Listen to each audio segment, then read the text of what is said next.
Huh. Looks like the UAC hasn't learned their lesson. Well, guess it's that time again. Doom 2016 is awesome.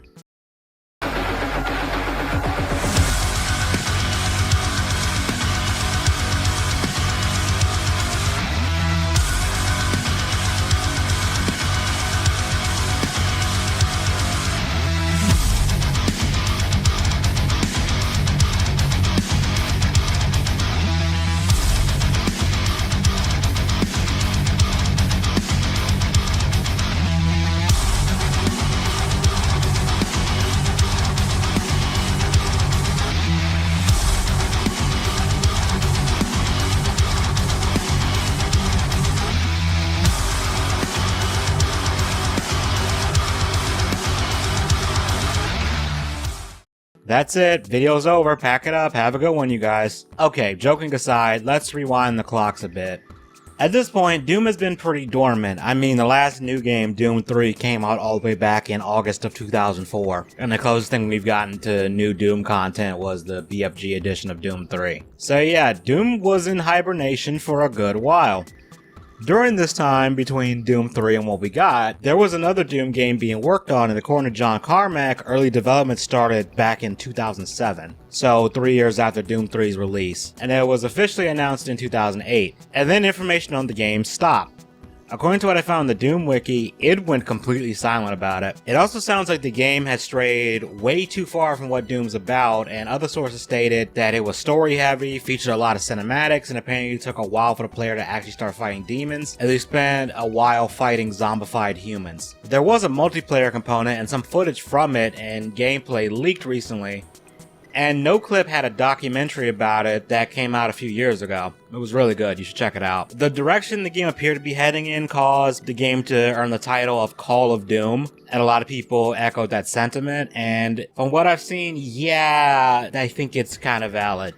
There's a pretty decent amount of info on this version of the game that is interesting, but it's beyond the scope of this video, and judging from the way the script is, we're gonna be here a while anyway, so we're not going to go into that. But obviously, that version of Doom did not see the light of day, at least not in a, on-store shelves kind of way. But it did feature things that did make it into the game we got. And before we go any further, if you haven't already watched them, I'd recommend checking out my previous Doom videos on Doom Eternal and its DLC, as this is part of a series where I'm going through the Doom games in reverse order. But this episode, let's talk about the game we actually got. It is awesome, and it's almost 10 years old now. I don't know how to feel about that, but let's answer the question, does Doom 2016 hold up? Well, let's grab some shotguns and maybe some snacks and something to drink, because we're going to be here a while, and we'll find out.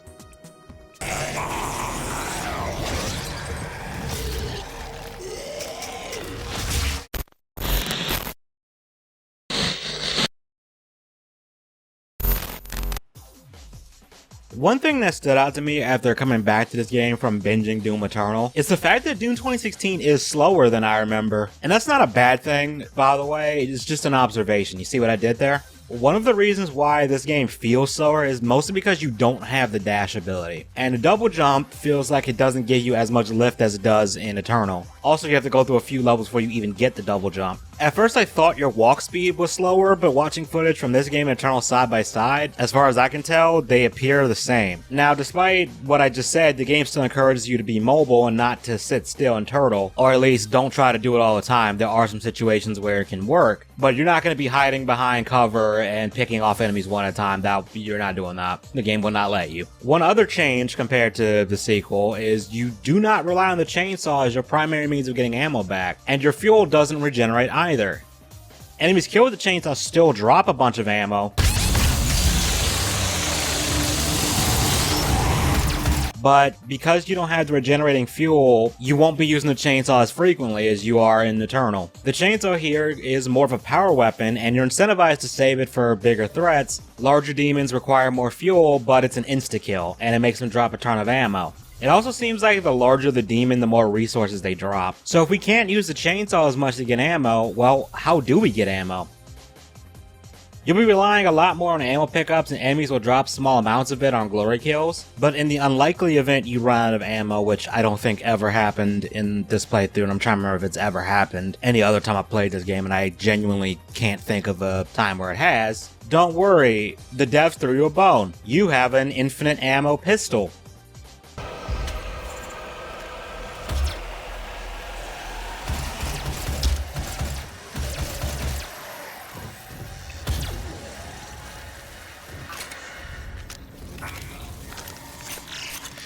Yeah, its damage output isn't the greatest, but its charge shots can do decent damage to imps and zombies, especially if you hit them in the head. Obviously, it's a fallback weapon, so you probably won't be using it often unless you like handguns. I mean, it is a cool looking handgun, and I think someone on the dev team realized this and they made a more powerful version that's exclusive to multiplayer snap map mode, but it has limited ammo.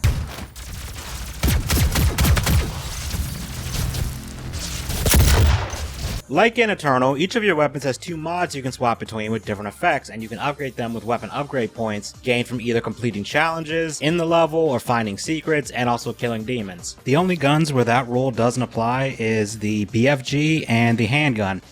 The pistol has no mods, but it can be upgraded. The mods here are pretty different, but we'll talk about those later when I get into the specifics of different guns. One thing I will say, just generally speaking about the mods in this game, the use of them is not mandatory like how it is in Eternal, where there's scenarios where you're supposed to use a specific mod to deal with a certain foe. Here, it's more of a use it however you want, and you might discover some strat to deal with certain things. But even with that, some mods are more useful in general than others. One other major difference between this game and Eternal that I didn't quite notice until going back and playing. In this game, it feels like you navigate through an area doing some basic jumps and vaulting over ledges, and there'll be some enemies sprinkled in, and then you'll walk into a bigger area, and then you'll trigger an encounter by destroying a gore nest, or the UAC facility goes on lockdown because of a high demon presence, and the lockdown won't lift until you kill everything. Compared to Eternal, where the traversal has a lot more meat to it, the downtime doesn't feel like downtime as much as in 2016. So the navigation from Arena A to Arena B just feels a little less noticeable in the sequel. Not to say that Doom 2016 feels like a slog or anything, because it doesn't. And I don't mind the more drip-fed nature between big encounters, and sometimes they mix it up with having to find a key to progress. Some levels like the Foundry area are more open-ended, and you can tackle the objectives in different orders if you want,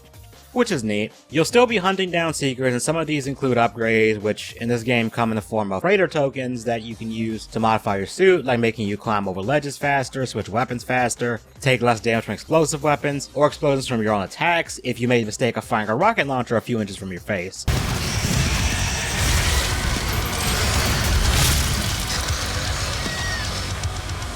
Yeah, that might be a noteworthy upgrade. Other suit upgrades allow you to detect secrets easier, and others make your grenades more effective. Yeah, grenades tend to be more useful here than they are in Eternal, at least for me, and you get 3 flavors of them. You get your basic frag grenade, a grenade that projects a hologram of you to draw enemies aggro, and a siphon grenade that lets you steal the health of any enemies that are caught in the blast. I mostly use the frag and siphon grenades. I sort of forget the hologram one is there. For what I remember, that one is a lot more useful in multiplayer. Crouching is also a thing, which you might not think that's a big deal, but there are some boss attacks where the intended way to dodge is to duck. One thing that I'm sure should be apparent right away if you watch the Doom Eternal videos I did is a difference in the art style. The game has a grittier look with darker and less saturated visuals. The game still has some of that horror element and aesthetic that Doom 3 had, because you do spend a lot of time roaming through the demon-infested UAC facility, but this one has a better lighting budget. There aren't any jump scares or anything, but the gore feels more visceral, and you'll see corridors caked in blood and demonic sigils painted in blood in some places. The Doomslayer's suit sports a darker color scheme, and the visor is more opaque to the point where you can barely see his face. The demons, even the ones that made it into the sequel, have duller colors, and some of them, like the Revenant, are a lot bloodier looking, which plays to the slight lean towards horror here, especially because the Revenants in this game, and I should have mentioned this in Eternal also, they're made from people. But the horror lean is slight because, make no mistake, you are still an overpowered demon-killing badass. The game doesn't do anything to really try to scare you. The UI and HUD are also a little more utilitarian and less stylized than what we got in the sequel. And none of these things I'm listing are a negative, by the way, in case it wasn't clear. It's just a difference. And I think the more subdued style to the UI and HUD fits the vibe this game is going for. Mick Gordon is also here for the soundtrack. While this one doesn't have the metal choir, I will say this soundtrack to me consistently feels more aggressive, and some of the battle tracks just feel more aggressive and intense and high speed. There are some choir elements, but they're associated with the demons in hell.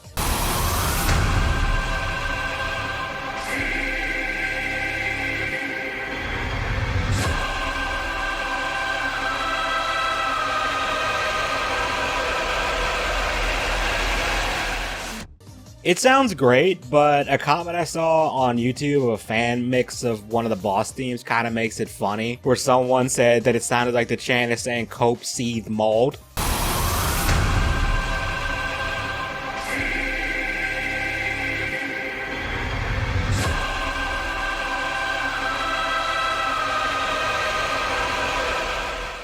I can't unhear it now, and I apologize for nothing. Visually, it's hard to believe this game is almost 10 years old because damn, it still holds up really well.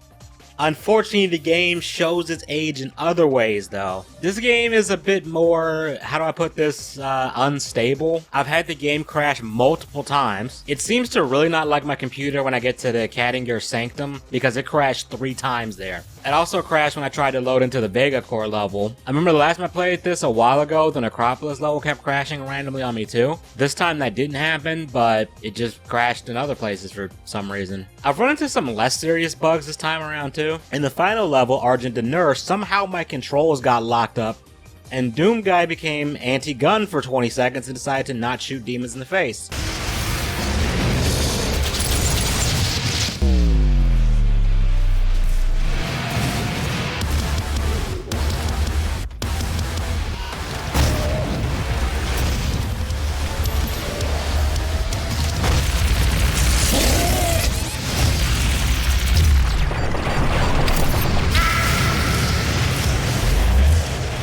I have never seen that before, and I don't know what triggered it. The other bug I ran into that was more consistent was Doomslayer getting blocked by thin air. He gets stuck in doorways for a couple seconds every once in a while.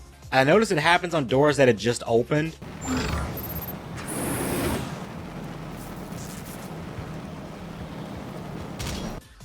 My guess is the collider for the door isn't turning off the instant the door is fully open. I don't know. Weird hiccups aside, the game runs extremely well. Only weird thing I noticed is that in cutscenes the frame rate will suddenly drop down to 60. And while that might not seem like a big deal, on my 144Hz monitor, going from over 100 frames to 60 in under a second is kind of noticeable. It might not come through on the video though, depending on how my editing software handles it. And it's nothing major, it's not game breaking or ruins the experience or anything, it's just something I noticed. Alright, let's actually get into the campaign. Sorry to interrupt the video for a second, but I need to talk to you about something. So, in addition to running a YouTube channel, I'm also an author with 3 books out at the time of making this, and it would really mean a lot if you guys check them out on Amazon. Currently, I have the Renegade series, which has 2 books in it with a 3rd one in the works. It's a sci-fi action adventure story in the spirit of 90s cartoons and comics. The series follows a team of heroes, each with their own unique abilities, one of them being a sword-wielding, water-bending alien named Ronan. This group, called the Renegades, protect their world from all sorts of threats. The second book, Blackout, has a team following a lead on their arch-nemesis, and they end up in their universe's version of Japan. The team find themselves in the crosshairs of a dangerous group of mercenaries and the shadowy group that hired them. As things escalate between them, the mercenaries, and the ones pulling their strings, the entire fate of the island hangs in the balance, as it is plunged into darkness and held hostage with the aid of a powerful weapon called Blackout. If you're looking for something less serious and more whimsical, consider checking out Tales of the Edgeworlds Volume 1. It's a collection of 4 zany, off-the-wall comedy stories set in a broken multiverse, and features characters such as a violent, short-tempered, foul-mouthed, gun-toting space penguin named Edgy, and his crew of oddballs getting into crazy hijinks, involving mutants, space mafias, and vampires, that are also from space. It also includes a story about a dorky, clumsy combat android named Mika 227 that tangles with a feared space pirate captain to save some miners. It also recently got an audiobook, which only amplifies the hilarity in these stories, and it really makes the characters jump off the page with the over-the-top voices that the narrator does. The link to my Amazon page for all 3 books will be in the description and in the pinned comment. Back to the video.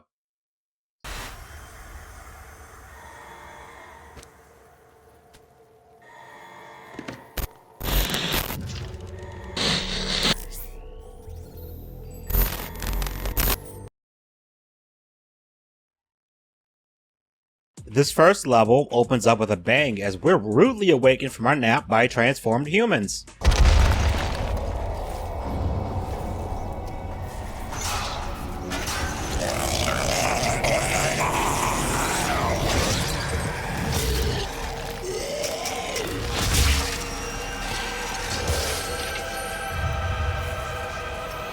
So we start with the pistol. Like I said, it has infinite ammo, but does low damage and features a charge shot ability that does a bit more damage, especially if you land a headshot. Like I said, it's meant to be a fallback weapon when you run out of ammo, so you probably won't be using it that much. I do love the way it looks, and I love the way it sounds too, but anyway, it looks like Doom Guy either sleeps in his boxers or doesn't wear anything at all because our armor is a room over. But before we can suit up and get the show on the road, we see a holographic recording of a bunch of UAC people bowing before the giant coffin we were taking a nap in. One of these people walks up to and says, "We have to contain this."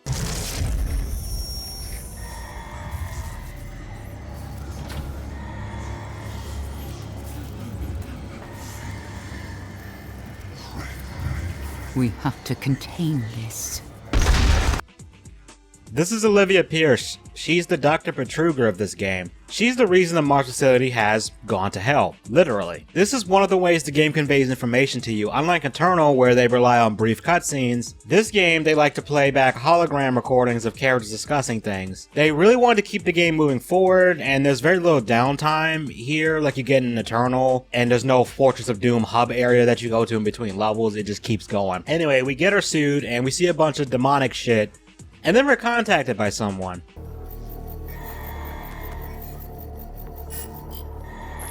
Cannot determine the cause of the demonic invasion until the Resoc satellite is brought back online.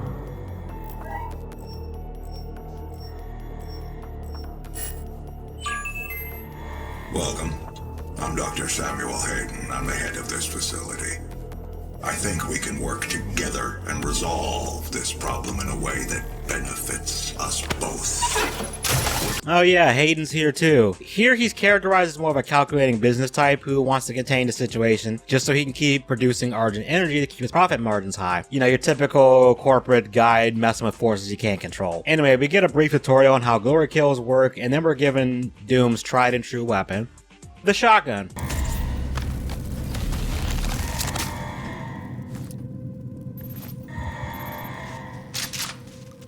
The shotgun has some different mods than it has in the sequel. The base shotgun functions the same. I mean, it's a pump action shotgun. Like, I don't think I really need to explain much. Point it at your enemy, be reasonably close to them, and pull the trigger. Watch them explode into a pile of gore. Enough said. The mods, though, are interesting. One of them is the Charge Burst mod, where the shotgun will fire a 3-shot burst that can dish out a stupid amount of damage in a split second. However, after playing Eternal, I do kind of wish this shotgun had a full auto mode instead of the 3-shot burst. But a 3-shot burst is fun, and when it's fully upgraded, the damage it does gets insane. The other mod is an explosive shot. It's similar to a sticky bomb, but unlike the sticky bomb, it detonates immediately when it comes into contact with anything, and it doesn't stick to the target. It's also not as useful as the sticky bomb because there's no breakable parts on demons to use it on, but it does do some decent damage. But there's just another issue I have with it. These grenades can do a ton of damage, not just to the enemy, but to you as well. This, on top of the weak point system not being here, I don't use it that much, and I never felt like I had to use it over the charge burst. Like I said, it does do decent damage, especially if you complete the mastery challenge for it, where it fires additional cluster bombs when you land a direct hit. Just be careful if you don't have the specific upgrades that reduce the damage you take from your own weapons, because you might blow yourself up. Going back to the level, we encounter the Imp.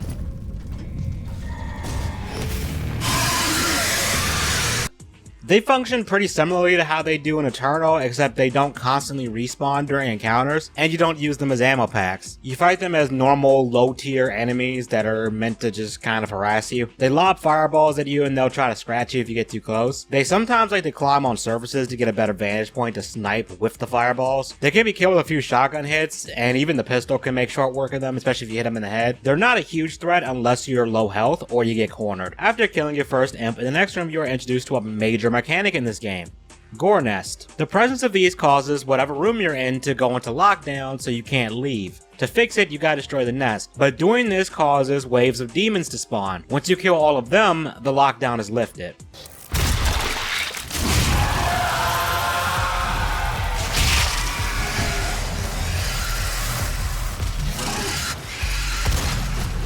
After you do that, you get into the elevator and Hayden tries to call you again, explaining how all this is totally necessary and that it was worth the risk. I guess that robot body of his is pumping his brain full of premium uncut copium.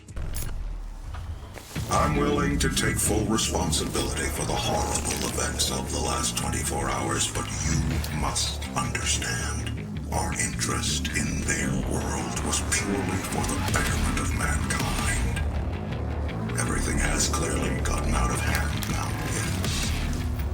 But it was worth the risk, I assure you. Okay, joking aside, one thing I love is how well the Doom guy is characterized, despite us never seeing him from third person and never seeing his face. That little look down at the dead body as Hayden says that all this is for the betterment of mankind just conveys so much character without Doom guy uttering a single word. And it was also pretty funny, the timing of that. In general, the way the game handles cutscenes is very immersive because every cutscene besides the hell-induced visions and the end credits are done from the player's POV, and it's never broken. And you can even argue that the hell-induced visions are from your POV too, so yeah. Basically, outside of the end credits cutscenes, everything is presented from your POV. But this part of the level is a really good tutorial section without it actually feeling like a tutorial. You wake up, gun is immediately in your hands, and the game trusts you to know the basics of an FPS and then pauses the game for a sec to tell you how glory kills work. Then it gives you the shotgun and then it tosses you in a brief arena encounter so you understand that this is an arena shooter and how the Gore Nest works and how the game flow is going to be. It's short, simple, to the point, unobtrusive, and it never feels like a drag when you replay a game. But the level's not over as we're taken to the surface, and here we're introduced to the possessed soldiers. They fire some kind of energy weapon, and they can either rapid fire it or shoot charge shots, and they tend to come in groups, but they aren't a massive threat. It looks like they have a plasma rifle fused to their arms, and that just looks really painful. But this part of the level is a nice contrast to the interior we were just in, and this is where some mild platforming comes into play, and there are secrets for you to find here too. You also get your first Praetor's token, which is used to upgrade your suit. You gotta pick them off the bodies of UAC elite guards. We fight and platform some more, and we also get our first mod. You have the choice between the explosive shot for the shotgun or the charge burst. Eventually, we end up going back inside.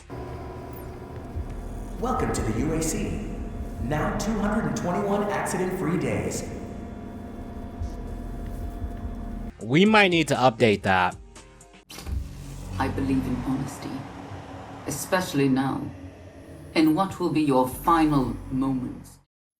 We are immediately greeted by Vega. He tells us he can enable optional challenges that will give us weapon upgrade points if we do them. I am Vega, the sentient intelligence assigned to Mars. After running diagnostics on the Praetor suit, it appears that I can activate optional challenges that, when completed, will assist in upgrading your arsenal at an accelerated pace. I have added a tracking component to your dossier. The level opens with us trying to restore power to the satellite tower. When we get the power on, a terminal plays a backup recording from Olivia. I believe in honesty, especially now, in what will be your final moments in this world. All the rumors, the human sacrifices, the hell portal, the demons. It's all true. My sisters and brothers, be thankful. You will be the first. You will have a seat alongside them, just as I will, in what will become the new world that they create for us. Starting now. Once again, going back to the presentation, I like how this isn't a cutscene. You can just walk away if you don't care for what Olivia says. After fighting through narrow corridors, we enter a bigger area and we're locked in with the demons. Actually, it would be more accurate to say they're locked in with us. After that, we get our hands on the chainsaw. I already went over how it functions earlier, so I won't repeat myself. The game then does something interesting. You see, there's a door we need a key card to open. Interacting with it triggers a hologram playback showing a possessed staff member shambling away, and they're the ones that had the proper security clearance. So we gotta follow this hologram into a combat encounter, then eventually we find the body.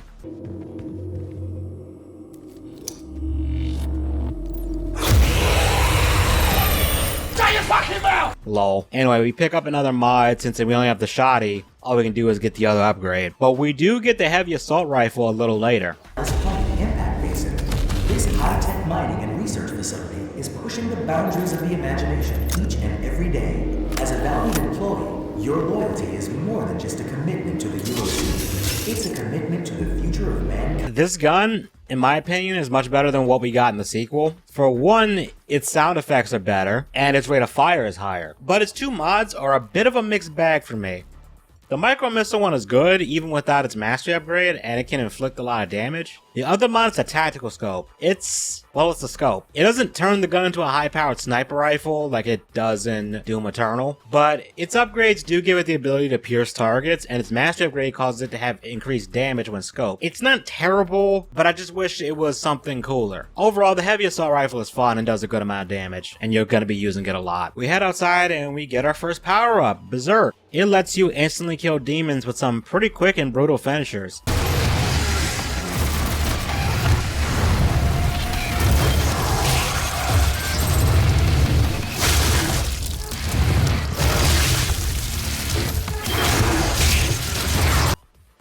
After that, we fix the satellite, but Hayden, not able to take a hint that we don't want to talk to him, disables our access, and then tells us to head to another terminal so we can have a chat. On our way there, we meet a variant of the possessed soldiers, a shield-bearing variant. These guys are actually much deadlier than they are in the sequel because the plasma rifle, which we don't have yet, doesn't overload their shield and cause them to explode. And their shields, even if you do completely drain the battery for them, they only go down for a split second. And with some of the tight hallways here, trying to get around them to flank them is a little tricky. Tossing a grenade over or behind the shield can work. Getting close to them in general is a really bad idea, as they have a plasma shotgun type weapon that does a disgusting amount of damage if you get in their face, and they can rapid fire it too.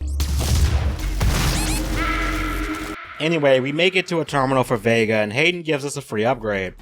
These Argent cells can be found and spent to either upgrade your health, armor, or ammo. They're hidden somewhere in levels usually, and it's pretty important to keep an eye out for them for obvious reasons. Anyway, after we use that, Hayden and Vega give us a rundown of what's going on here. 61,337 people have been killed due to this invasion. Dr. Olivia released what's called a hell wave that turned 64%. Wait, is that a Doom 64 reference? Anyway, it turned 64% of the staff into the possessed enemies we've been killing so far, and everybody else was killed by the demons that these guys had the brilliant idea of keeping in holding cells for study. Yeah, those demons broke out when the hell wave wrecked the base and they started killing everybody. And saying this aloud, this feels weirdly similar to what happened in Doom 3, where a shockwave rocked the whole base and turned a lot of personnel into zombies.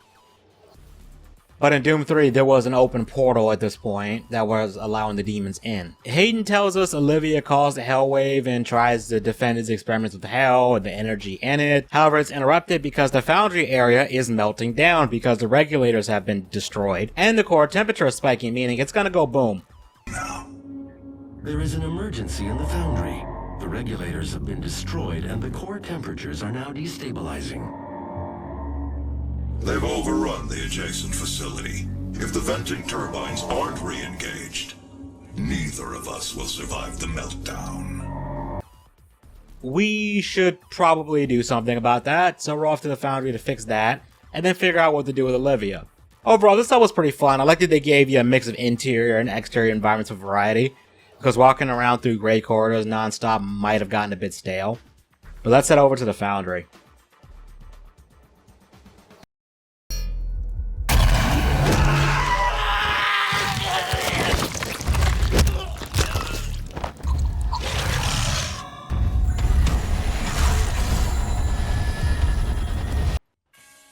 The Foundry is a level I remember being featured heavily in a gameplay reveal way back when this game was announced and wasn't out yet. Our objective is simple, at least on paper. We need to turn the turbines back on to cool everything down, but it's locked due to the demonic threat level being too high. So if we want to open the door, we gotta lower that, and to do that, we have to destroy 3 gore nests in the area. Other Vega tells us how he's going to give us weapon upgrades based on how many demons we kill in the level. Hayden explains the mission objective and the door opens, and we're treated to a view of the area.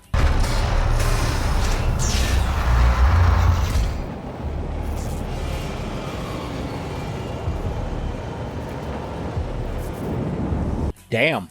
I see why they used this in the gameplay reveal. It's really cool looking, and I like how the light from the molten metal illuminates the whole area. It's also big with multiple levels to it. We get a bit of freedom here as we can tackle the gore nest in whatever order we want. We run into a new enemy here, the Hellraiser.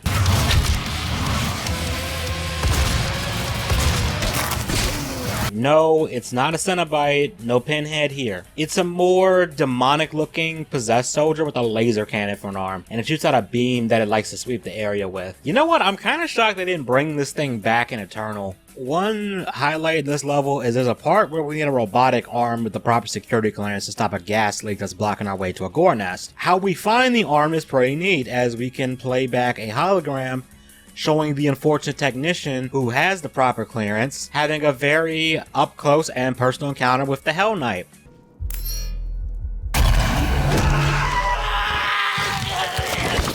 And you thought your workplace was hell.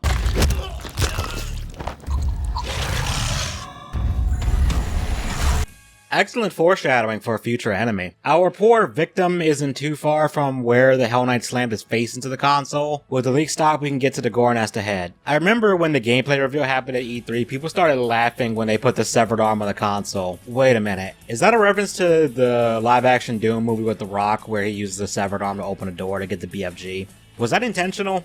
I know other games have done the whole using a severed arm to unlock a door thing. Area 51, if you remember that game, it has you do that a few times. Anyway, as we progress, the Hell Knight makes his dramatic entrance.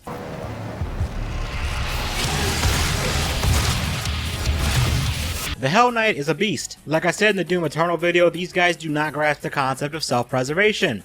They are D1 crash outs and will bum rush and pummel you. They also like to show off how high they can dunk.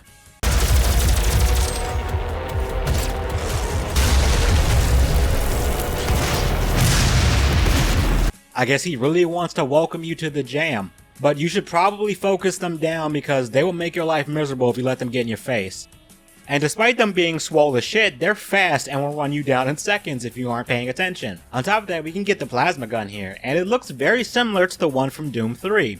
Not a complaint because I like the way that one looks, and it fires fast and does decent damage per hit. Remember, the Blind Council is always watching.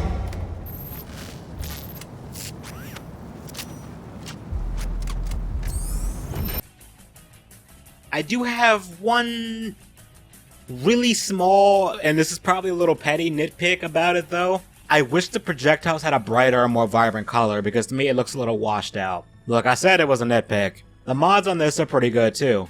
You have the Heat Blast mod, which works similar to the one in Doom Eternal, but you don't get special red projectiles after the Heat Blast is done. Each shot builds up heat regardless if it hits an enemy or not. Once it's full, it sends out a small blast that damages anybody nearby. It doesn't require ammo to use it. The other mod is a stun bomb. It does exactly what you think it does. It fires a bomb that electrifies and stuns whatever you hit with it. I don't think it does any damage, but hey, nothing wrong with a stun. I mean, it's pretty useful on anything like a Hell Knight or a Baron of Hell since they just love running you down. Overall, the plasma gun is solid. Like I said in my Doom Eternal video, I don't think there's an iteration of the plasma gun that I dislike. I'm not sure if I like this version more than the Eternal one. While the Sun Bomb I think is better than a Microwave Beam, I do like the extra effect the fully upgraded Heat Blast has in Eternal. The Master Upgrade in this one only causes the plasma gun to build up heat passively even if you're not shooting it, which is useful, but visually it's not as cool as what they did with it in Eternal. Anyway, once we reach the terminal, we've got a fight on our hands. There's a ton of demons spawn in as the turbines come online and we gotta kill them all to progress, and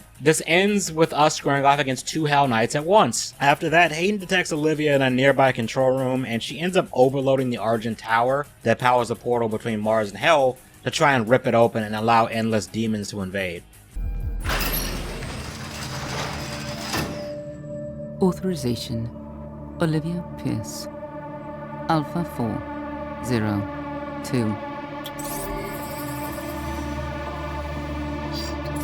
She has locked me out, Dr. Hayden.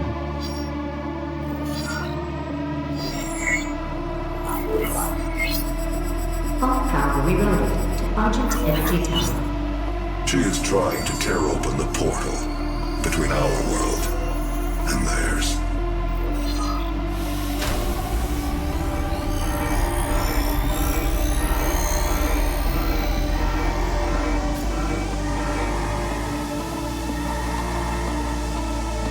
You could not have saved them anyway.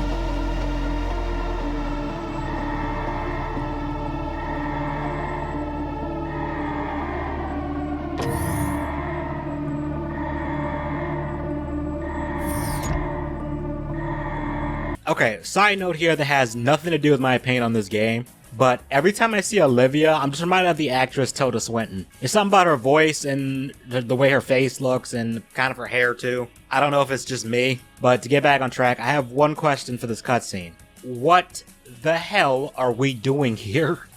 Like, okay, she can lock Vega out of the system, I guess. I don't know why Vega couldn't just revoke her access earlier, but alright. But why are we just standing there and watching her prime the tower to overload? I mean, I'm guessing the glass is ballistic resistant or something, but the fact that we don't even try to shoot it or, you know, break the door down or punch through the glass or whatever, and just stand there and watch her do this, that just kind of bugs me. I've heard someone coin a term for this, and I think it's called cutscene incompetence, and yeah, that's fitting. Anyway, Olivia decides to leave the room and some demons enter and we just quickly kill them. And then the door opens and Hayden tells us that Olivia has locked everybody out of the system and we gotta disable the towers manually. That seems like a huge security oversight if she can easily trigger something like this and lock them out. But the logistics of that aside, this level is really fun and I like how it lets you tackle the 3 objectives in whatever order you want. Plus the central multi-level area with the molten metal is just beautiful to look at.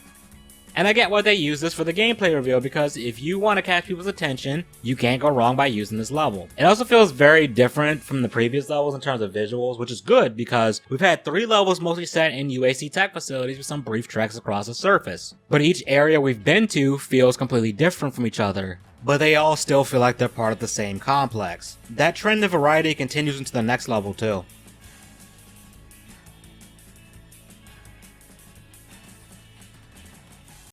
We're only temporarily disabling the tower. You need to remove each lens individually. Carefully release the hinges.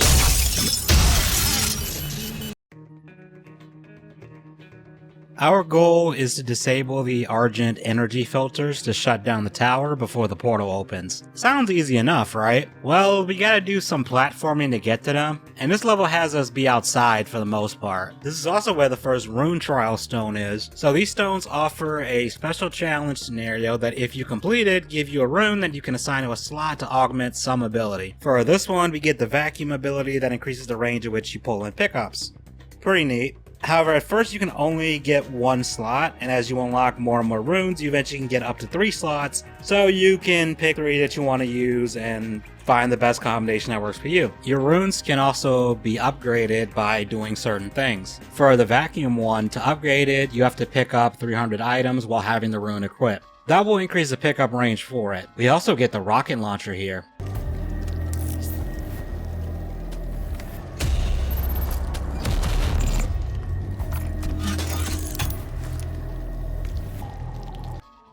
Man, I forgot how good the rocket launcher is in this game. For one, it has a higher ammo capacity than the one in Eternal. You can get up to 35 rockets if you max out your ammo capacity. Yeah, 35. While the rockets have a slow travel time, they pack a punch and are great for dealing damage to the larger demons, provided they're a safe distance away from you. The mods for this thing are also great. You have the remote detonation mod where you can press the alt fire to detonate it mid-flight, which can be upgraded to make the explosion bigger and even embed shrapnel in enemies that are caught in the blast, which deals some additional damage over time. This mod is great for dealing with the pesky shield soldiers, as you can fire the rocket near them, wait for it to fly past the shield, and then detonate it. The other mod is a lock-on burst. Thus, launch a lock onto a target and then it launches 3 rockets at them. This is really useful against a particularly mobile enemy that you'll want to eliminate as soon as you can, called the Summoner. We'll get to them in a second. We end up fighting our way to the first of the Argent filters. Hayden wants us to simply deactivate it by carefully removing the filter, but Doom Guy has his own ideas. We're only temporarily disabling the tower. You need to remove each lens individually. Carefully release the hinges. Yeah, Samuel's not happy about us breaking his toys and shutting down his operation. He'll get over it. We do find something very nice a little bit later.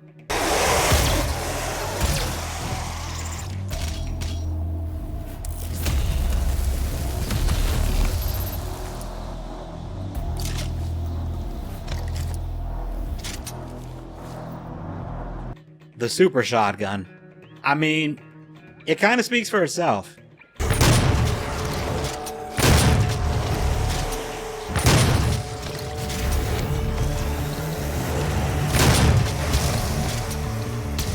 It doesn't have a meat hook like the one in Eternal. This is just a pure and simple double-barreled shotgun that does more damage at the cost of having to reload between shots and consuming 2 shots at once. It doesn't have any mods or an alt fire really. If you press the alt fire button, you kind of do this aiming down sights sort of thing. It does have upgrades though. One lets your shot pierce enemies, and I'll be honest, I barely noticed it doing anything. The other upgrade is faster reloading, which is very nice, and the mastery upgrade lets you fire it twice without having to reload. It's a damage dealing machine in the right conditions, and those conditions being when your opponent is a few inches in front of you. But after we destroy the second filter, we run into a new enemy, the Summoner.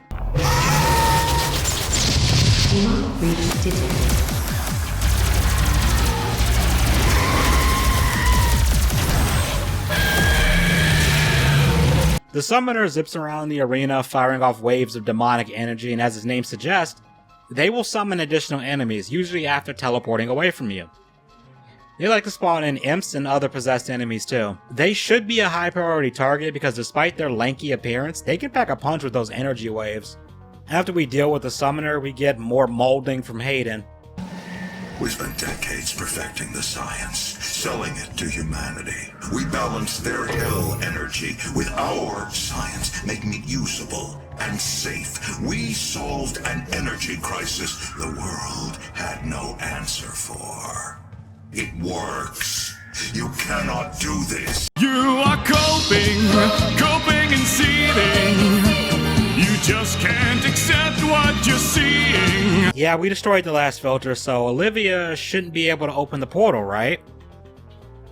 Right. Well, no, because she still has one of the Argent accumulators. And if she gets to the top of the tower with it and tosses into the energy rift, it'll open the portal. But we can track the accumulator's energy signature, meaning we can find Olivia and kill her. So we're off to do that. This level's decent. We get 2 new weapons added to the roster, and it being a mostly exterior level does add some more variety to the game. And there's definitely enough combat to keep things interesting in between jumping around to find the next filter. Overall, pretty fun level.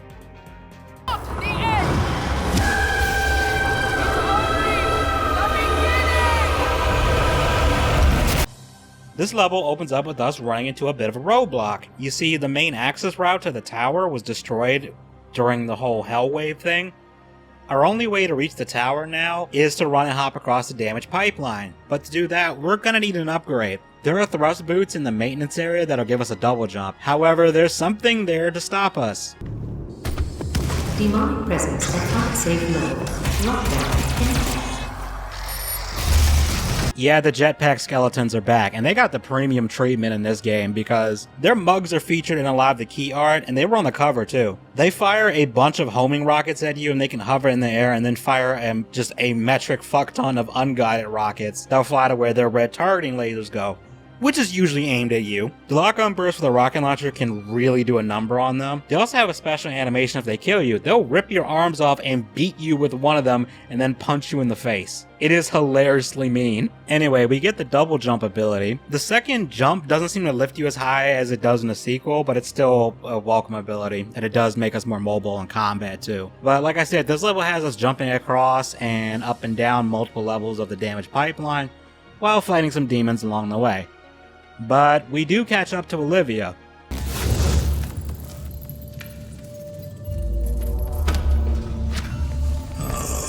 That's an Argent accumulator she's carrying.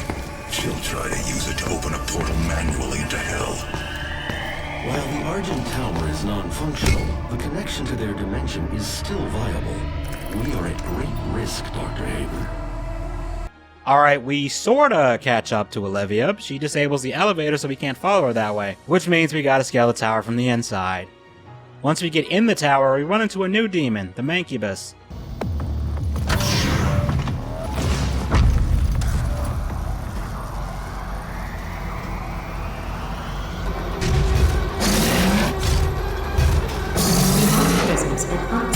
The Mancubus design is probably the furthest removed from the classic one. Not that I'm complaining, because I really dig the way it looks, and they do look pretty monstrous. But these land whales pack a mean punch and can withstand an absurd amount of damage. They can hit you from range with fireballs, and if you get within a certain range of them, they'll make you regret it because they got flamethrowers too. Get even closer is if the flamethrowers weren't a hint to stay away from them. They create a blast of energy that will knock you back and does a lot of damage. Their weak spot is that massive gut they got hanging out. I gotta say, this arena here is so cool with the pillar of Argent energy in the center. But once you clear all the demons here, you have to continue to climb up the tower. And this part can kind of drag a bit, if I'm gonna be honest. At least they mix it up by having some enemy encounters on the way up. Once you get to the very top, we arrive just in time to see Olivia activate the accumulator. This is not the end! It's only the beginning!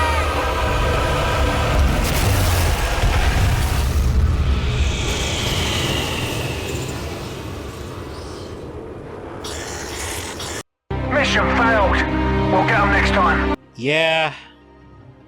So much for stopping Olivia. We get jumped by a bunch of demons while the portal is ripping itself open, and eventually we're pulled in. 10, 9, 8, 7, 6, 5, 4, 2,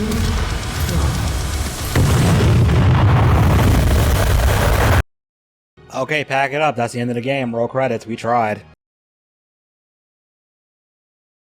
Joking aside, that was a pretty cool way to end the level. The platforming part in the middle I do feel was a bit of a drag since we don't have the wall climbing, dashing, and swinging around that the sequel would introduce, so it does feel a little stale, but unlike Doom 3, this game wastes no time sending us to hell.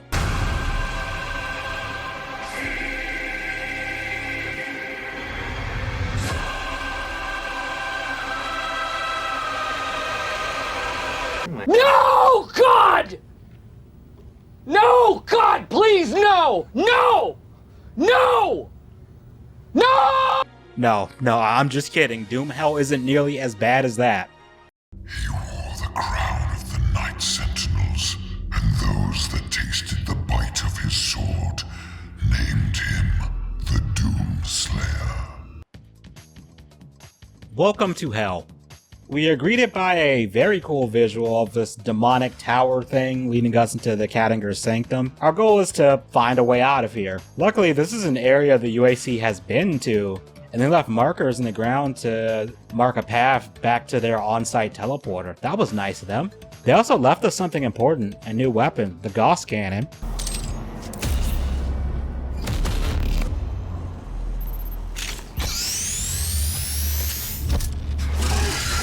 The Gauss Cannon is sort of like a prototype for the ballista that we see in Doom Eternal. It fires a giant beam of energy that shreds whatever you point it at.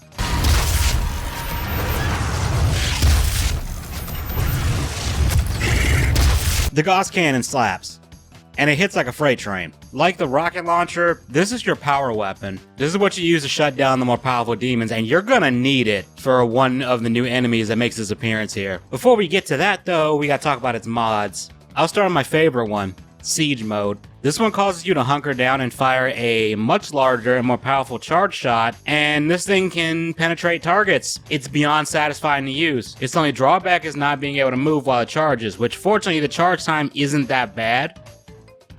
But you can get an upgrade that reduces the charge time for it, and another that gives the beam an area of effect around it for even more damage. And if you take the time to unlock its mastery upgrade, which you should, it allows you to move around while using Siege Mode, which makes it way better. The other mod is a Precision Bolt. Why does that name sound familiar? The Precision Bolt essentially turns the Gauss Cannon into a sniper cannon that has a charge time. Unlike Siege Mode, by default you can move around, but your movement speed is reduced unless you get a specific upgrade. And a Mastery upgrade gives you the added bonus of having the bolt explode if you kill a demon with it. Yeah, it might be a bit busted, just a tad. People also use the Gauss Cannon as a movement tool, especially for speed running, because if you fire it in midair, you can launch yourself as far as a normal double jump, and you can yeet yourself even further if you're already moving backwards, so it's got good utility. But back to the Sanctum, this version of Hell feels like a barren, broken, dead landscape. There's what look like dying trees, and that really sells the vibe. This version of Hell isn't as fiery and dark as the one in Doom 3 or even Eternal. Not saying that it's a bad thing, I like this aesthetic. There's pools of blood on the floor, and beneath some of the rock in the walls, there's this, like, it kind of looks like muscle fibers underneath, which is a really creepy detail, I'm not gonna lie. The music here is a little different. Like I said way back towards the beginning of this video, there's this choir in the background that usually plays in the middle and at the end of arena battles. Get used to hearing it because it plays a lot whenever you're in Hell.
There's different variations of it. We gotta collect a yellow skull key and a blue skull key to progress through the decrepit temples and across these floating islands with giant skulls embedded in the rock. We also run into a returning enemy, the Cacodemon. Yeah, the floating goobers are here.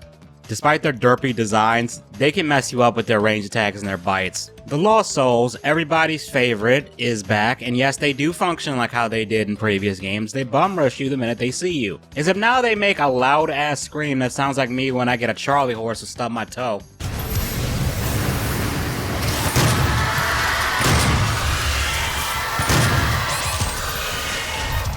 Yeah, the screams can be really annoying.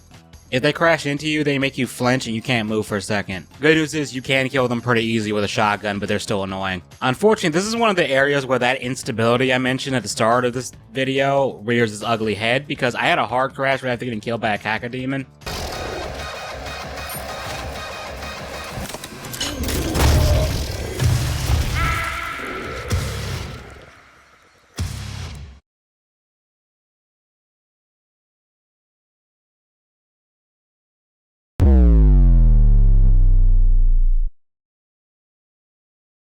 Yeah, I wish I could say this was the only crash. As we keep going deeper into the Sanctum, we run into yet another new demon, the Baron of Hell.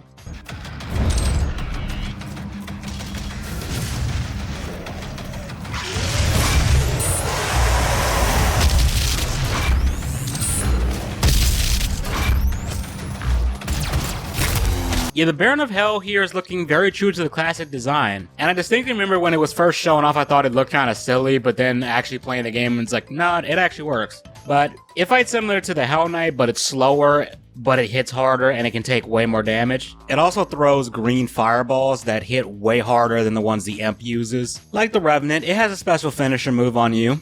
And it's a D1 crash out just like the Hell Knight, and it does not give a fuck about its own life and will not try to dodge any incoming attacks. Backing up and hammering them with everything you got is a valid strategy.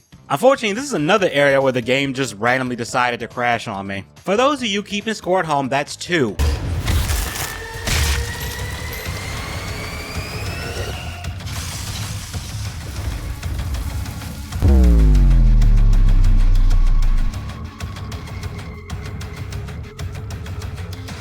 In the same level. Pretty wild. Anyway, we find out that this is where Hayden and the UAC found the Doomslayer sarcophagus. The demons trapped him here by luring him into a temple and then dropping it on his head. Somehow, I'm guessing while he was knocked out, they stuffed him in the sarcophagus and locked him up. I just have a question about that. Did they also strip him of his armor before they shoved him in the coffin?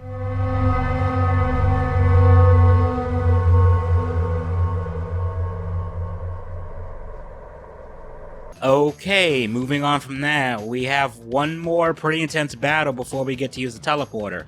I'm sure things are perfectly fine back on Mars. The Argent Tower is destroyed. The portal can no longer be closed from this side. Oh, yeah, we should probably do something about that. Overall, this dive into hell was pretty fun. Random crashes aside. I'm not sure why this level doesn't like my computer, but I do like the visuals here, and the difficulty jump from the previous level to this one really makes you feel like you're in enemy territory. Although what makes this version of hell different from what you see in other games is there's these demonic artifacts you can interact with, which tells you the story of you, the Doomslayer, as some mythical boogeyman for the demons. Which is something the devs were deliberate about. And I remember, I think it was Mick Gordon had said something like, when they're picturing the game, like, you are their doom to the demons. Like, it's not the other way around where, you know, the demons are your doom. Because that's kind of how it seems like in the other games, especially Doom 3. They kind of flipped it around. It's a, I'm not locked in here with you, you're locked in here with me kind of energy. And the way the demonic voice, who I'm wondering if that's supposed to be Davoth, talks about the Doomslayer really sells that vibe. Anyway, let's get back to Mars.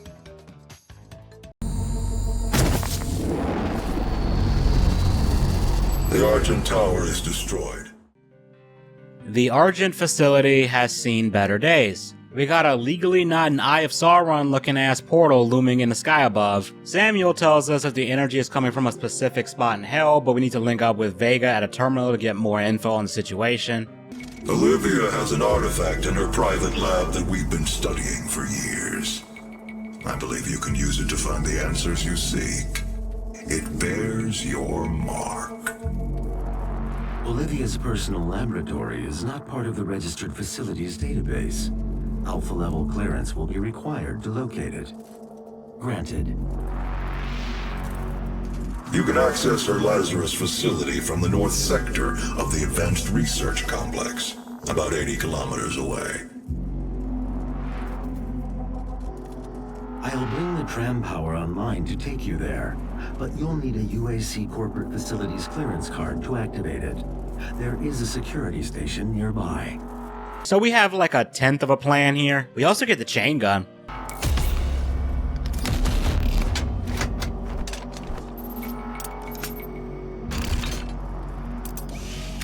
The chain gun. Well, it's a chain gun. Like most video game chain guns, it takes a second to spool up before firing, which I learned is not actually how miniguns work.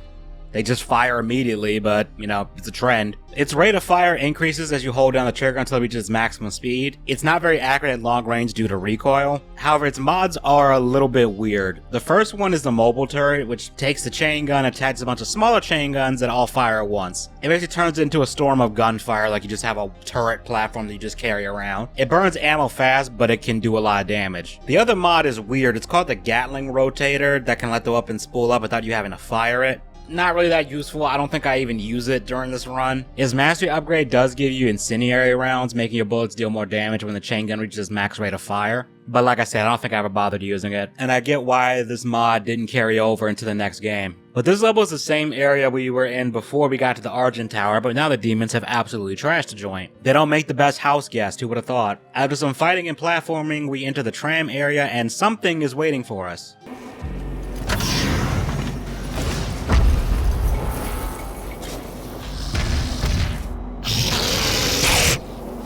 Demonic breach detected. Yeah, the Pinky. They try to ram you like, well, an angry ram. They're armored from the front, so shooting them in the face isn't the best strategy, but their backs aren't armored. They're much deadlier in this game than they are in the sequel due to you having more limited mobility here and you don't have the blood punch to insta-kill them. You still got the chainsaw, so if you got the fuel for it, there's that. If you can bait them into charging into a wall, you can stun them for a second. So now we need the key card. Just one problem with that.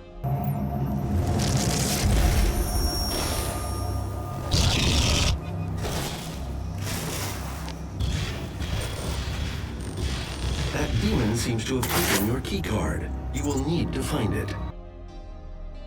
The way the Pinky shakes a dead body around just reminds me of a dog playing with their chew toy, but in a much darker way. Anyway, we gotta chase Demon Fido down and fight through some more encounters. Eventually we do find him. He's dead, with the unfortunate chew toy still in his mouth. We take the key card and get treated to a hologram of Olivia being upset Hayden took the Doomslayer sarcophagus, because she knows we're gonna fuck up all her shit when we wake up. Anyway, after that, we get to the tram, and we're on our way. This level is just kind of there. Like, it's not bad. It doesn't do anything that really stands out besides a funny bit with the Pinky, and the initial view of the Hell Portal. Anyway, we're off to the Advanced Research Complex, or ARC for short. I wonder if that's a coincidence that the organization Hayden founds in the sequel to fight the demons has the exact same name. Do you think that's a coincidence? Conduct our work without them. And what kind of work is it that you're doing, Olivia? I haven't seen a report from your team in months now, have I? So Hayden's office is on the second floor of this facility, and he wants to meet us. On our way there, we see a recording of Hayden telling Olivia to get a grip and get the UAC cultists under control, and yeah, she didn't listen to him. Before we can talk to Hayden, we have to go through a pretty cool arena fight, and it's in a huge area with a bunch of offices, and it's multi-leveled. And then we can chat with Hayden. He installs something on our suit to pull us back from hell without our permission and explains what we need to do, while I Slav squat on his desk. All of our work and understanding of their world is derived from the inscriptions on a large stone artifact we pulled from hell in the earliest days of the program. We call it the Helix Stone. It is our most closely guarded asset. Olivia was obsessed with it. From it, we learned how to manipulate Hell's energy, bend it to our will, take advantage of their resources. It also led us to you. The Helix Stone showed us how to harness the power of the well. I believe it will show you how to shut it down. For years, Olivia has kept the Helix in her private office in the Lazarus Labs, which is only accessible through a secure elevator from the Advanced Research Complex across the chasm. Your affinity for guns is apparent. I'm confident you'll find something useful there as well. The service elevator is at the end of the hall. I wonder what gun he's talking about.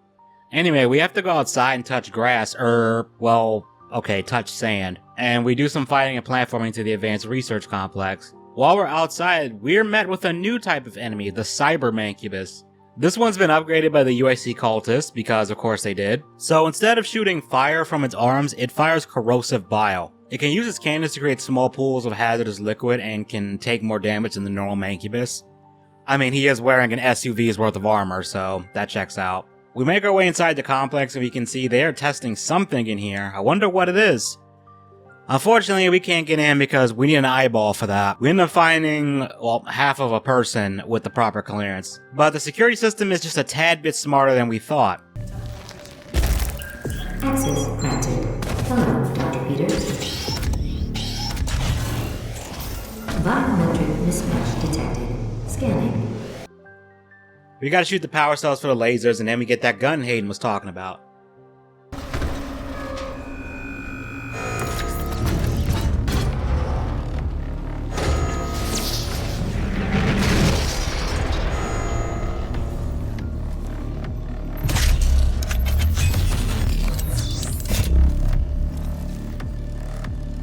Oh, would you look at that? It's the BFG 9000. Who would have guessed? The BFG 9000 is basically a portable nuke. You fire it, and it sends out a bunch of energy tendrils to damage any enemies that are within a certain range. Then the orb will explode in a big blast for massive damage, but don't just take my word for it.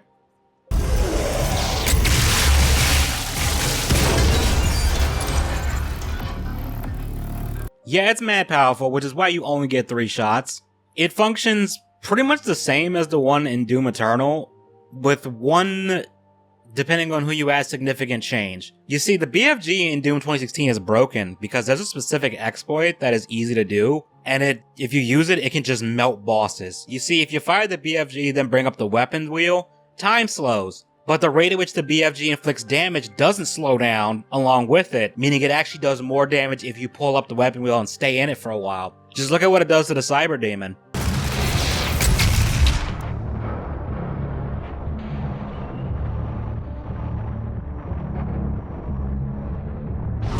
Yeah, you can't do that in Eternal. I'm thinking the BFG might have been a little busted.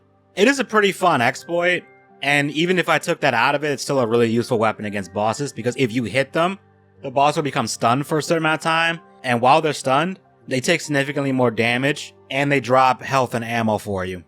So it's very useful for that situation. Oh yes, and there are bosses in this game, but we're not there yet. Before we can get into the Lazarus Labs and the Helix Stone, we gotta get to the elevator. Unfortunately, the elevator is locked down due to a demonic infestation, and we get to try out our BFG more. After a pretty tough fight, especially if you don't use the BFG, the elevator finally arrives and we can go. Alert. Lazarus service elevator now arriving.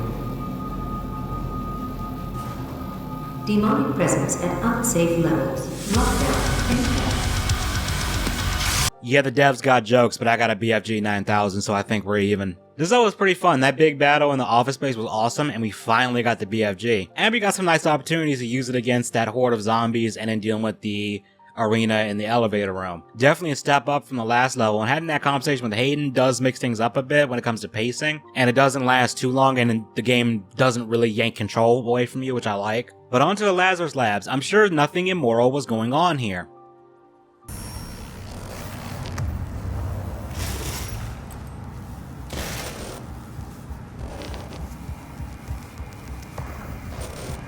Yeah, this is where this all started, the Hell Wave, and where the UAC was housing all those demons that were unleashed after the wave hit the base. And from the minute we get out of the elevator, we can clearly see something is wrong here. There's gore growing on the walls and ceiling, and I have a feeling we are going to need a lot more than just bleach to clean up this mess for the annual inspection. We find the siphon grenade here too. Things are weird here because there's a demonic chapel. I'm sure the UAC was totally normal here and didn't have a hell cult or anything. What will make you think that? We landed to a big arena full of hell relics. I'm not sure what was in these. I'm gonna guess they were demons, since they were housing and experimenting on demons here in this lab. Well, you know, before Olivia let them out. And when we go through narrow halls and into labs where hellish experiments, pun intended, were being conducted, like making revenants in the Cyber Mancubus. There's even a dead Mancubus in one of the operating tables in one of the arenas. Very cool. But we do get to Olivia's office, and demon simping aside, this is a pretty cool study. Hell, she even has a soul cube from Doom 3 here, so maybe that Dr. Petruger comment I made earlier has some weight. Too bad she doesn't do an over-the-top villain laugh at any point. Anyway, we find the Helix Stone, and interacting with it sends us on a really bad trip.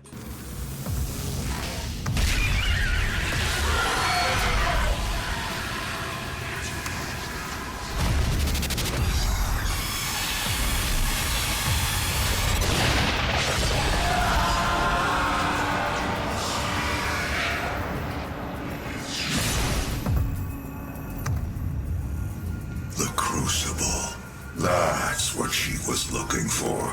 Vega, did you get the location? Yes.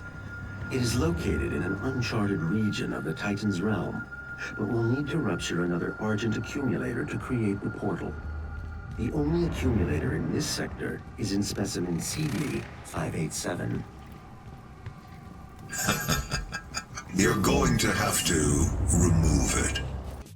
I wonder what Specimen, Vega, and Hayden were talking about. Before we can worry about that, we get interrupted by a bunch of demons, so we bloody up Olivia's office and we found that yes, there is a Hell Chapel here. It's under Olivia's study, complete with ritual sacrifice.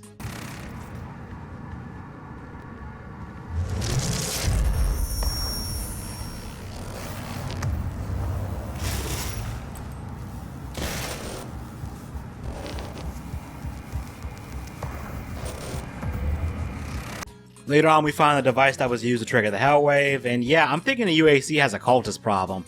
Just a tad. Anyway, we need to remove the Argent accumulator from the specimen Vega and Hayden mentioned. That shouldn't be a big deal, right?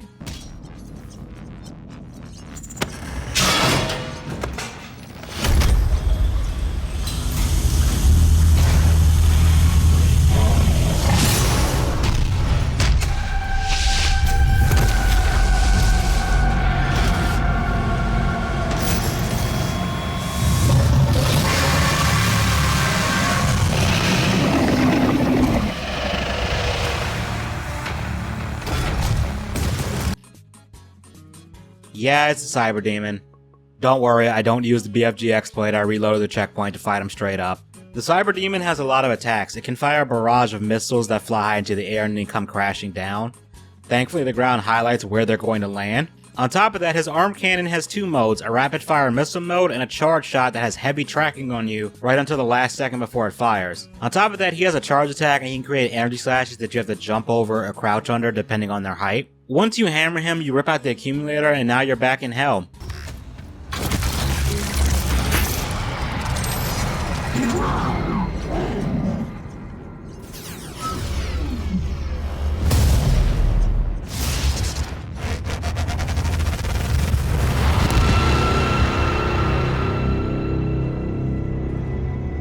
So everything worked out, we just gotta find the crucible and then figure out how to get the well shut down and...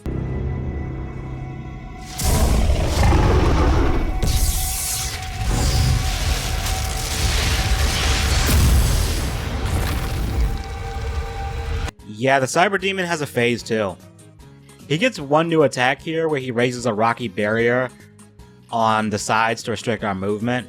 He also adds more energy slashes in the slash combo and gets a bit more aggressive. A good strat is to use the Gauss cannon in siege mode when there's a break in his attacks, or you can fire the BFG to stun him and then quickly switch to siege mode for extra damage. But this time, we make sure he did.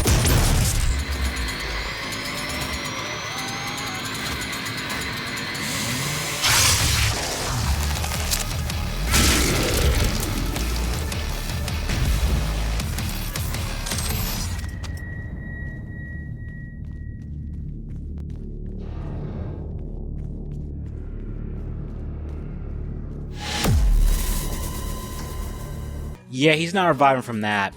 Great boss fight. This level's got a lot going for it. Cool visuals, atmosphere, some challenging encounters, and a pretty slick boss fight to cap it off. I love the way the Lazarus Labs looks because it has a sterile white lab look, but it's heavily contrasted with the copious amounts of blood and gore, and also the Hell Chapel. This level feels long without overstaying its welcome because we cover so much ground here. And like I said, the boss fight of the Cyber Demon is a ton of fun. But now we've got to venture further into Hell, a different part called the Titan's Realm. The age of his reckoning was uncounted. The scribes carved his name deep in the tablets of hell across eons. Presentation-wise, the Titan's Realm, it comes out the gate swinging because you have this giant dead thing and we walk across this barren, ashen landscape that's soaked in blood and across giant bones from, well, long dead titans, I guess. It kind of reminds me of the myth of elephant graveyards, but, you know, if the elephants were kaiju-sized. There's more of those demonic pedestals that talk about the Doomslayer, and how he was and still is Hell's biggest problem. We drop through the dead Titan's maw and down into its skeleton and the rocks around it. You can see parts of the ribs and other bones all around you. It's like the demons carved out an entire temple in this thing. And the demons really don't want us getting anywhere near that crucible and throw everything they got at us. There's also piles of corrosive liquid on the ground in certain areas, and lost souls are also pretty prevalent, which, you know, that's nice. The temple inside reminds me of a nightmarish version of the Paris catacombs with the piles of human-looking bones sitting in the walls, stone and stuff. It's very cool. Like the Kadingir Sanctum, there's areas where you see bloody flesh beneath the stone, which here I'm guessing is still part of the Titan's body that hasn't fully decayed yet. That's just how I interpret that. Like the previous Hell level, we need to get yellow and blue skull keys to progress, but of course, the demons aren't just gonna let us have them. You run into a new demon here, the Spectre. They're just stealth pinkies. I'm never using that phrase again. The Spectre, like I said, is just a pinky that has cloaking. They're basically the same. This level is also very generous with power-ups including quad damage, invincibility, and berserk. But that doesn't mean this level is a cakewalk either, because the arenas get really intense here. But overall, I dig it. But we're not done with this trek into hell yet.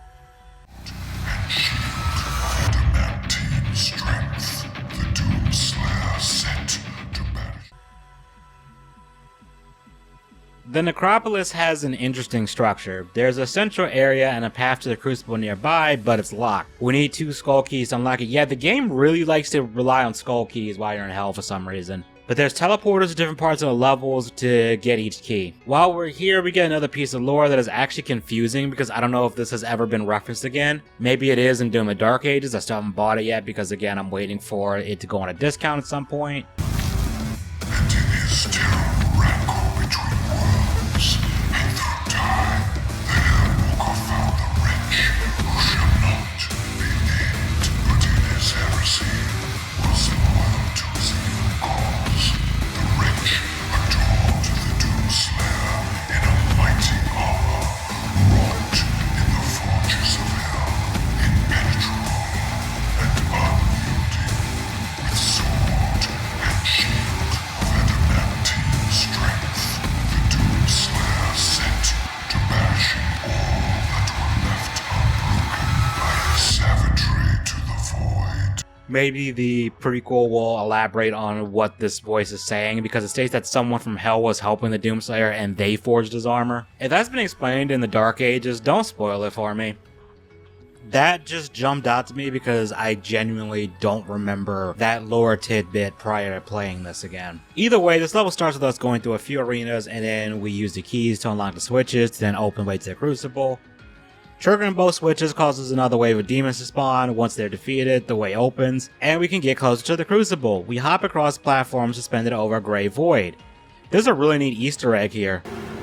He must not reach the Crucible. Yeah, that's the icon of sin, and shooting the wound in its head causes the cube projectile that it spawned in Doom 2 to fly out of the head and drop off a secret. Pretty neat. We gotta keep fighting through this and we reach the temple where the Crucible is held. Touching it takes us to where the Crucible is actually housed.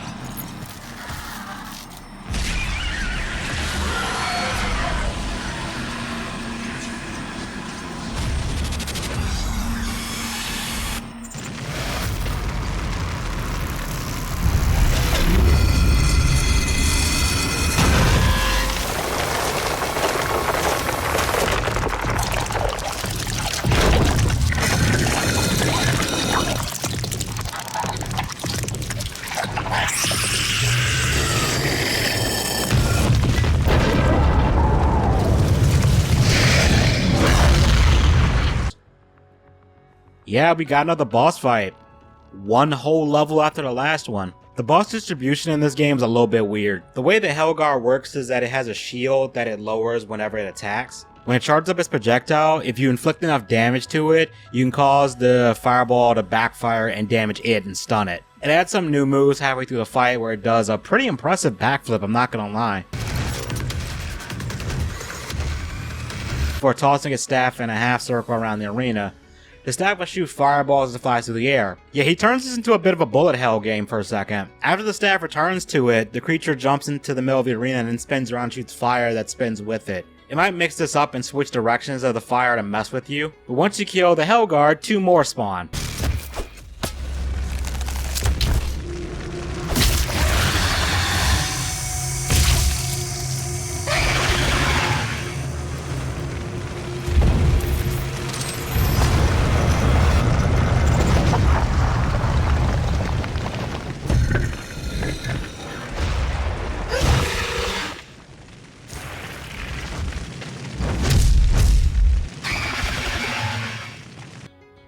Yeah, this becomes a 2-on-1. Good news is, they share the same health bar, and neither one has a shield this time, and the moveset of the first guard split between the two. The one with the staff will only use range attacks, and the one with the mace will only use melee attacks. The one with the mace attacks more frequently than the single guard we fought earlier did. The one with the staff can do that spin move anywhere in the arena, and it will spin towards you to try and damage you, like it's a Beyblade or something. Despite there being two opponents, I find this phase of the fight actually easier since you can attack frequently. Unfortunately, the game bugged and there's no music playing, which makes this fight feel kinda awkward.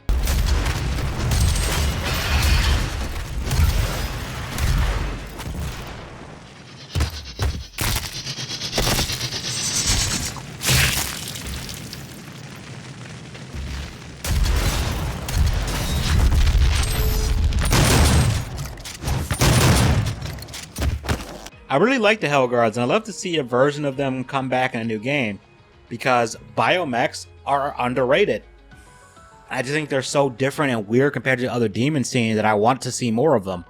Overall though, this level is just okay. The boss fight at the end does elevate it a bit, because the Hellguard is just a cool concept and the fight is pretty decent. I do think they're overshadowed by the Cyber Demon since they're only a level removed from it, and there's only a single level separating the Hellguards from the final boss. So I guess they're the middle child of the boss family. The questionable placement aside, I think they're a fun fight, and like I said, the rest of the level is kinda mid. The combat encounters are pretty good, but it's lacking the visuals of the previous level. Anyway, our second trip to hell is now over, and now we just need a way to get to the well and seal off the portal.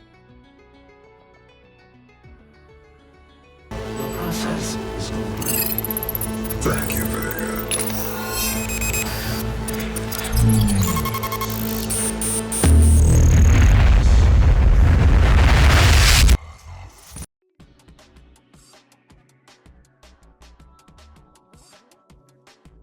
First thing I'll say about this level is I love the color palette change.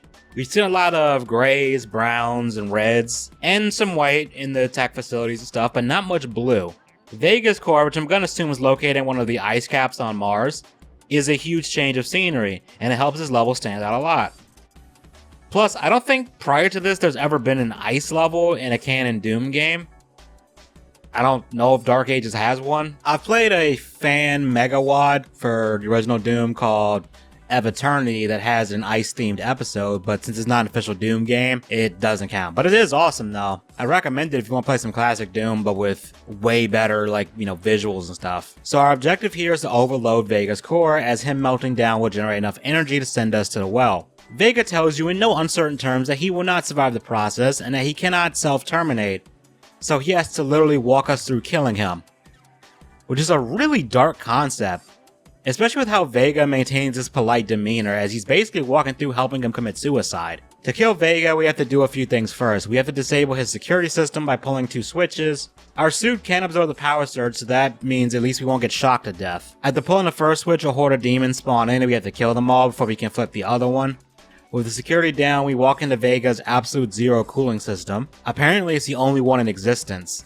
But to cause Vega to melt down, we need to destroy the 4 cooling coils in the room, and each time we destroy one, more and more enemies will flood the room until we destroy them all. After that, we can climb atop a train to the next area, which will lead us to Vega's core to end this. The door to the core is sealed off due to the demons, so we gotta kill everything in the room. Then we ride up a large elevator to Vega's core. And Hayden tells us that he has our destination locked in, that Vega's meltdown will get us there. I gotta say, and this might sound weird, this might be one of the nicest looking lift segments in a game I've ever seen. I love the contrast of the blue and red on the walls, and I also love that looping music in the background. It feels like something I hear in a Cyberpunk playlist.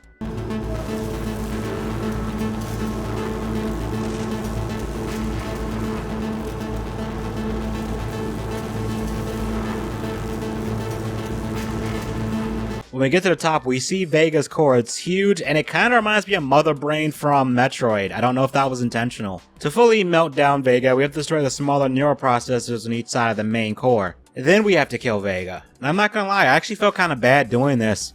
And it's mostly due to what Vega says is his last words. The process is complete. Thank you, Vega.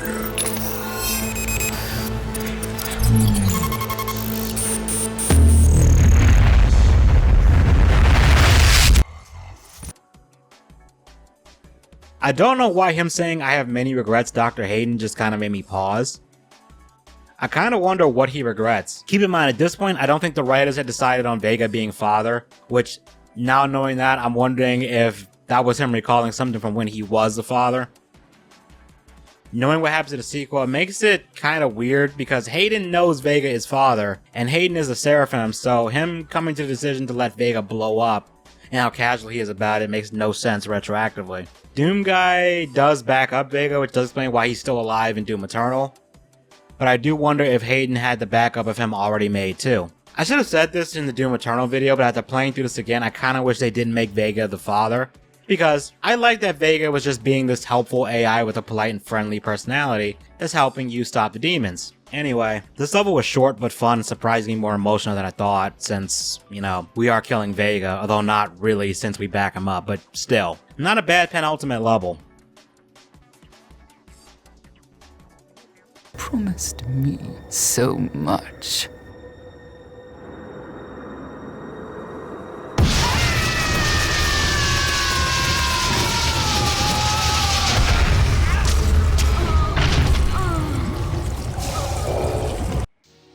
Argent D'Nur is another level in hell, and this one feels more like the Kadingir Sanctum. We fight through multiple temples while a voice urges the demons to stop us. These encounters can get pretty hectic, and for some reason I was getting reimbursed on BFG ammo right after firing it. I guess RNGesus liked me. Anyway, our goal is to free the wraiths that are giving hell power and are, well, powering the portal. And there's 3 of them.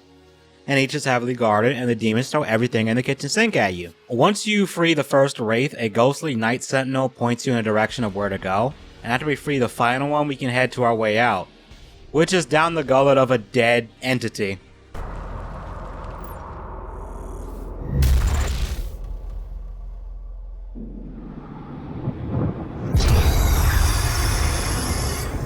They promised me so much.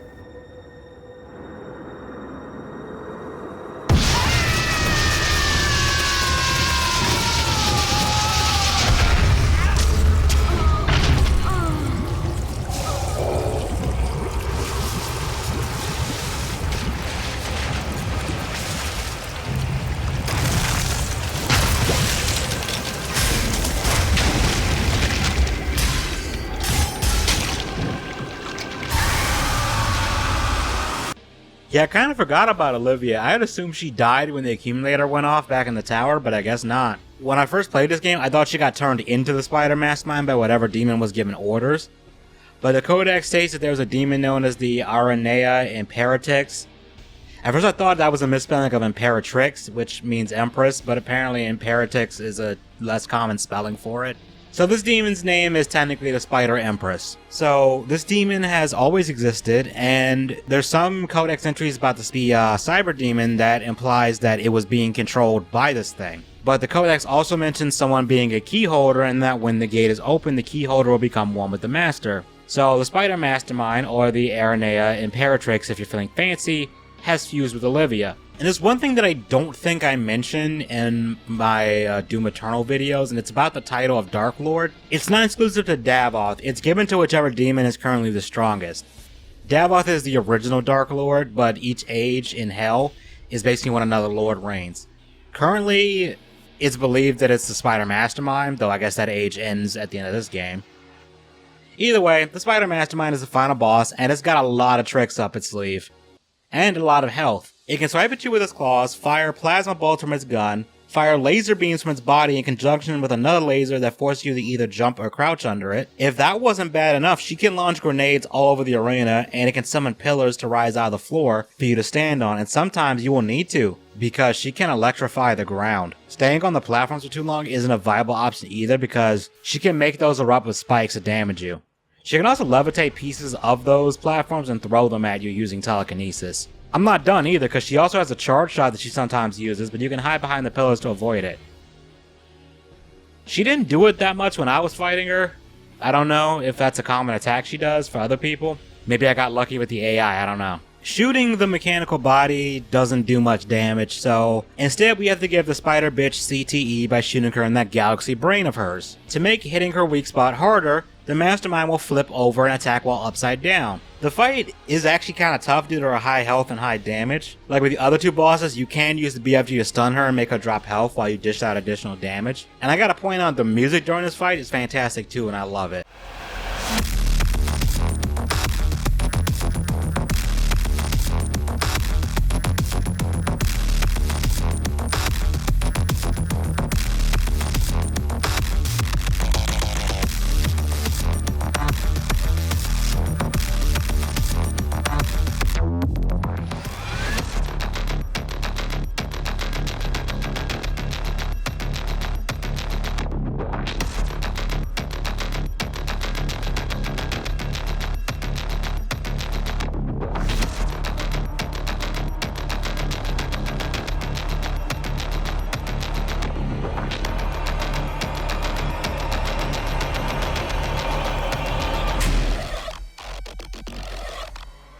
One neat thing I like is when her health gets low, her spidery legs start malfunctioning. She starts limping across the arena. The limp gets worse the closer she is to death, to the point where she can't even stand. All she does is use her front legs to shield her head, and she kind of awkwardly rolls around the ground.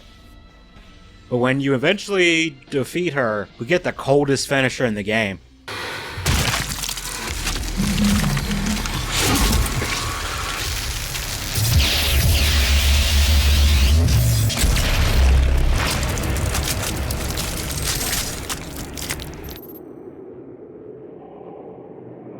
Now that's the way to kill a final boss. Unfortunately, our victory is short-lived.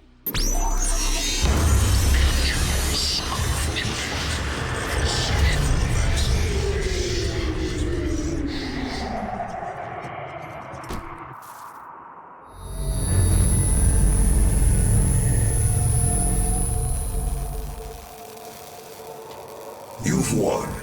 It's over. You stopped the invasion and closed the portal. But it's come at a price. Argent, Vega, this entire operation.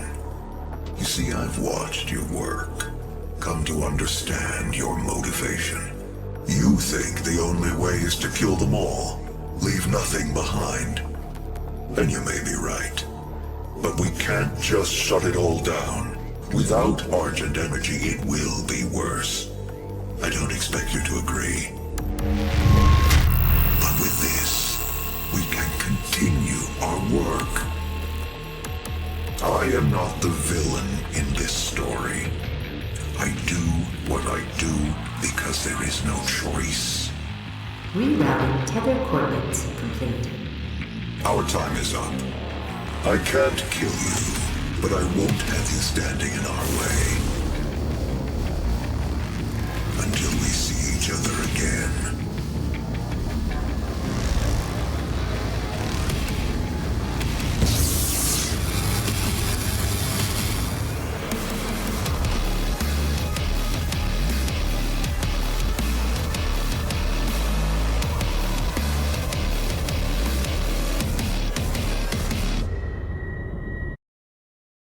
While the first parts of the credits play, I'm going to talk about this level. It's good. It's not too long. You get right to the final. You get to the final boss pretty quickly. It doesn't drag at any point. You get some cool arenas, and you get a final boss as a challenge. And we haven't seen a 3D version of the Spider Mastermind until this point in an official Doom game. And man, what a really awesome design. And I love how many moves it has too. The ending is interesting, especially post-sequel, because it looks like this game is setting up a future conflict between us and Hayden, and while Doom Eternal's DLC did sort of give us that, the context for why we're fighting him is completely different. You see, what I thought they were going to do is have it be that Hayden once again underestimates the forces he's trying to play with, and it causes hell on Earth, and that us trying to stop that would cause us to get into conflict with Hayden, and ultimately we would kill him, maybe as a penultimate boss or something, or he would get corrupted and turn into a demon himself. But obviously that didn't happen. As to where Hayden sent us, I have no idea. There's a scene in the first part of the credits that references the cover of Doom 1 that appears to be in the Titans realm, so maybe that's where we got sent. Sadly, the DLC for this game was all multiplayer, so as far as what happens next, back then, we'd have to wait until Doom Eternal to get answers. I will say, I kind of like the ending because it kind of makes me want to just play the game again for some reason. I don't know why that is. But as a side note, I kind of wish Doom Eternal had end credits in the style of this game, especially with the more fantastical visuals that game has. I don't know why they didn't, do that again. But anyway, let's move on because this game is more than just single player. Remember, no survivors. Armor plating activated.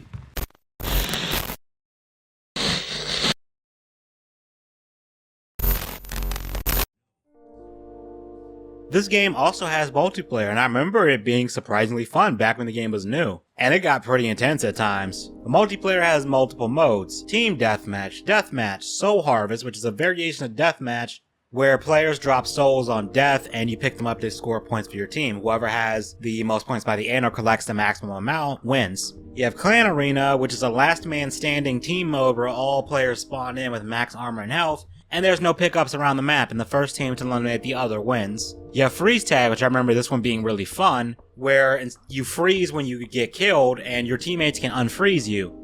And the first team to freeze the other team wins. Domination, you gotta control 3 sectors on the map to win the round and gain a point. The team with the most points by the end wins. Warpath, you gain points by controlling a sector that's moving around. And there's Possession, where a team of Prowler demons that are player controlled are fighting against a team of Marines, and each time a Prowler kills a Marine, that Marine becomes a new Prowler. So it's kind of like the Infection mode in Halo. There's also Inferno Run, where the objective is to get a ball into your enemy team's goal to score points. The player who is carrying the ball can't shoot, but they can instantly glory kill enemies with a single melee hit. Then there's Exodus, which is capture the flag and return it to the team base. And there's Sector, which is similar to the Domination mode I mentioned earlier, except there's no round limit, instead there's a time or points limit. And last but not least is Blood Rush, which is similar to Deathmatch, except players need to kill to gain energy to respawn, and getting killed drains that energy. That's a lot of modes.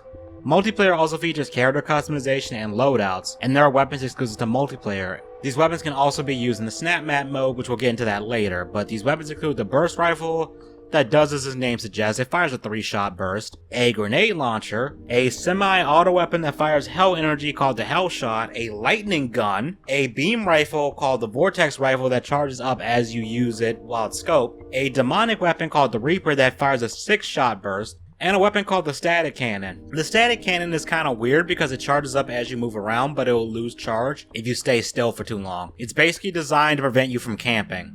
Multiplayer also introduced a modified version of the single-player pistol. It does more damage and fires faster, but it doesn't have infinite ammo as a trade-off. You can also pick up power-ups like quad damage, haste, invisible, and regeneration. And also power weapons will spawn on the map like the BFG 9000 and the Gauss Cannon.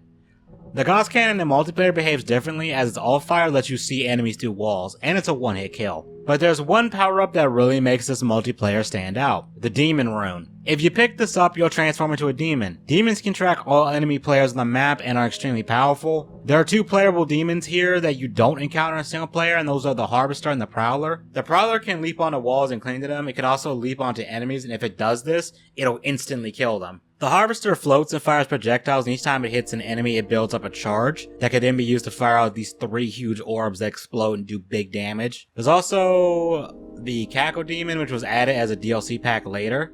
Sadly, multiplayer DLC is the only DLC we got. I'm not sure how active the player base is now, as all the footage I use is against bots just for the sake of time and not wanting to sit there and wait for a while to get a match if that was the case. Unfortunately, you can only play Deathmatch and Team Deathmatch when fighting the bots. I guess the AI for them can't handle the more complicated modes.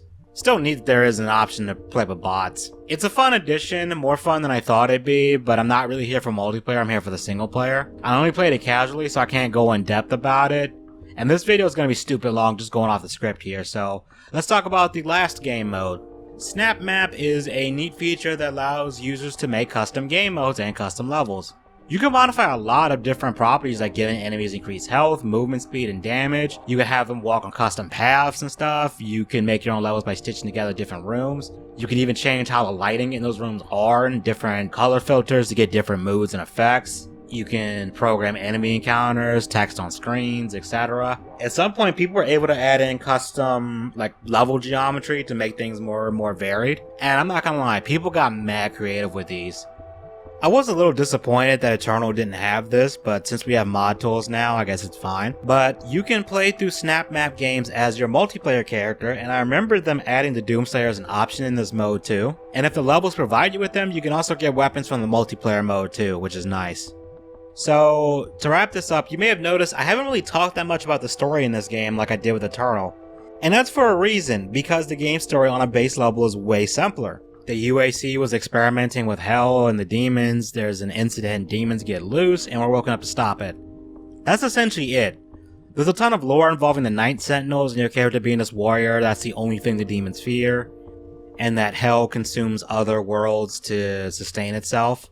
But a lot of that added lore isn't directly told to you unless you want to engage with it by going into the codex and reading it. And like I said, none of it is required for you to know what is going on. And despite the game nearing 10 years old, it holds up really well besides the odd bug here and there. It's such a fun, fast action game that doesn't bog you down with a bunch of cutscenes or scripted sequences where your movements reduce you can talk to someone on the radio, for example. And during the time this game came out, most AAA shooter games were your typical 2-weapon limit games with regenerating health and emphasis on taking cover, having a ton of cinematics interrupting the gameplay, and with enemies that were kind of basic where the only real difference between them was what weapon they were using. Doom 2016 came in like a bull in a china shop and was like a breath of fresh air and said fuck all that noise and brought back mechanics from older shooter games, where you had to be mobile and you couldn't fall back behind cover to get your health back, and it proved that what people call boomer shooters aren't outdated relics. Nowadays, especially on PC, there's a lot of these shooters. People use the term either boomer shooter or Doom clones, or I've heard people call them throwback shooters too, or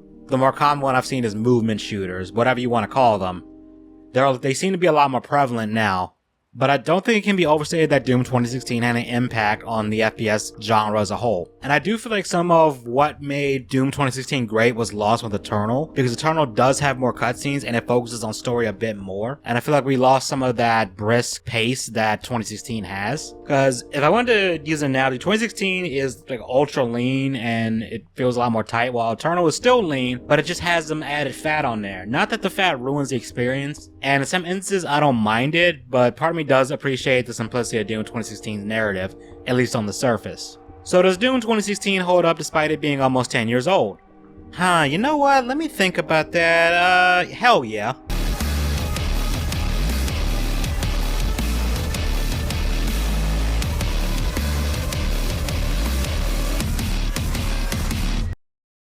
If you watch this entire thing, especially if you did it in one go, I just gotta say thanks. The script for this thing right now is 31 pages as I'm typing it, so I am dreading how long it's going to take to record all of this. So the game plan is the next retrospective beyond Doom 3, and then after that I'm probably going to take a break and cover a different game so I don't get doomed out. And if you made it this far in the video, please leave a like and comment and hit that subscribe button with notifications on so you don't miss a future episode or any of my other content. Also consider checking out my books.